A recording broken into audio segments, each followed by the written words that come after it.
ये body wise भी छोटा है। ये वाला ऑटो रिक्शा बड़ा है। अस्सलामुअलैकुम, खुश आमदीद कहता हूँ अपने YouTube चैनल के ऊपर। मेरी एक वीडियो के नीचे मुझे एक बहुत प्यारे भाईजान का कमेंट आया। मुझे कह रखा है शुएब भाई मुझे ये बताएं मैं छोटा ऑटो रिक्शा लूँ या बड़ा ऑटो रिक्शा लूँ।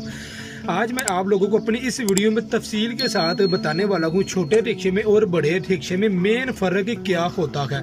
वीडियो को आप लोगों ने शुरू से लेके एंड तक लाजमी देखना है अगर तो आप लोगों ने ऑटो रिक्शा चलाना है तो। जी सबसे पहले आप लोग देख लें, ये वाला न्यू एशिया का ऑटो रिक्शा है। ये बॉडी वाइज भी छोटा है। इसके अंदर से आप लोग ये सीट भी देख सकते हैं। इसकी एक सीट होती है, एक छोटी सी ये वाली सीट इसके ऊपर लगाई जाती है। सीट इसके अंदर भी दो ही होती है, लेकिन ये ऑटो रिक्शा छोटा है, आप लोग देख सकते हैं।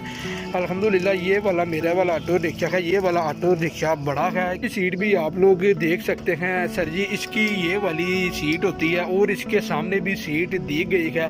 छोटे रिक्शे में और बड़े रिक्शे में सर जी आप लोगों को सबसे पहले इस चीज़ का आप लोगों को काफ़ी ज़्यादा फ़र्क देखने को मिल जाता है। छोटे रिक्शे में ये वाली चीज़ सर जी छोटी है, यानी कि इससे हाफ है, और ये वाली सीट भी उसके अंदर छोटी ही होती है। और ये वाला जो फ़र्क होता है, ये वाला फ़र्क सर जी इसके दरमियान में हो जाता है। अगर तो आप लोग सर जी 3 पैसेंजर इस साइड पर बैठा लेते हो तो सामने सर जी आप लोग अगर 2 भी पैसेंजर बैठाते हो तो वो काफ़ी मुश्किल के साथ बैठते हैं। अगर आप लोग बड़े ऑटो रिक्शे में पैसेंजर 6 भी बैठा लेते हो तो सर जी वो बड़ी आसानी तरीके से बैठ जाते हैं।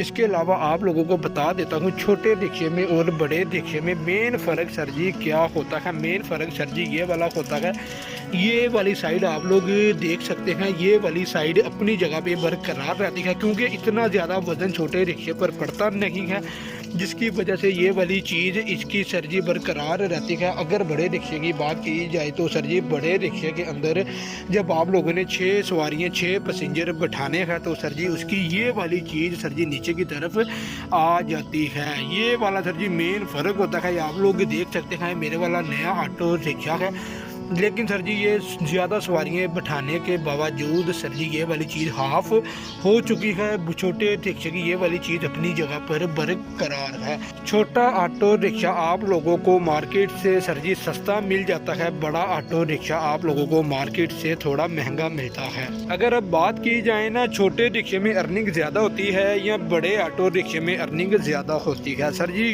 डेफिनेटली बात है बड़े ऑटो रिक्शे में अर्निंग आप लोग ज़्यादा कर सकते हैं। अगर आप लोग बड़े ऑटो रिक्शे को लोकल चलाते हैं तो सर जी आप लोग बड़ी आसानी तरीके से अपनी दिहाड़ी सीधी कर सकते हैं। लोग छोटे ऑटो रिक्शे के ऊपर भी काम कर रहे हैं, लेकिन जो पैसेंजर होता है सवारी होती है सर जी वो बड़े रिक्शे को लाइक करती है क्योंकि पैसेंजर का सवारी का हक होता है। सर जी उसकी कोशिश होती है मैं खुली होकर जाऊँ, इवन के ना मैं तंग होकर जाऊँ। सर जी खुद फैसला कीजिएगा। ये वाला छोटा ऑटो रिक्शा है, छोटे ऑटो रिक्शे में सर जी ज़्यादा से ज़्यादा आप लोग 4 सवारियाँ बैठा लेंगे। जब चौथी सवारी बैठेगी भी वो काफ़ी ज़्यादा परेशान होकर बैठी होगी। जब आप लोग बड़े ऑटो रिक्शे में 6 सवारियाँ भी बैठाएंगे तो सर जी आप लोगों को परेशान होने की ज़रूरत नहीं होगी। अर्निंग आप लोग सर जी बड़े ऑटो रिक्शे में ज़्यादा कर सकते हैं क्योंकि इसके अंदर सवारियाँ बैठती हैं 4 से 5। सर जी बड़े ऑटो रिक्शे में सवारियाँ बैठती हैं 6 से 8, 2 आगे। अगर इसके आगे भी सर जी 2 बैठ जाती हैं तो बड़ा अच्छा होता है क्योंकि पीछे तो सर जी 4 सवारियाँ ही बैठती हैं। उम्मीद करता हूँ आपको ये वाली इन्फॉर्मेशन वीडियो काफ़ी पसंद आई होगी। अगर वीडियो अच्छी लगी है तो वीडियो को लाइक लाजमी कीजिएगा। मेरी इस वीडियो के नीचे अच्छे से कमेंट लाजमी कीजिएगा। मेरे चैनल को सब्सक्राइब लाजमी कीजिएगा क्योंकि मैं आप लोगों के लिए ही वीडियो बनाता रहता हूँ।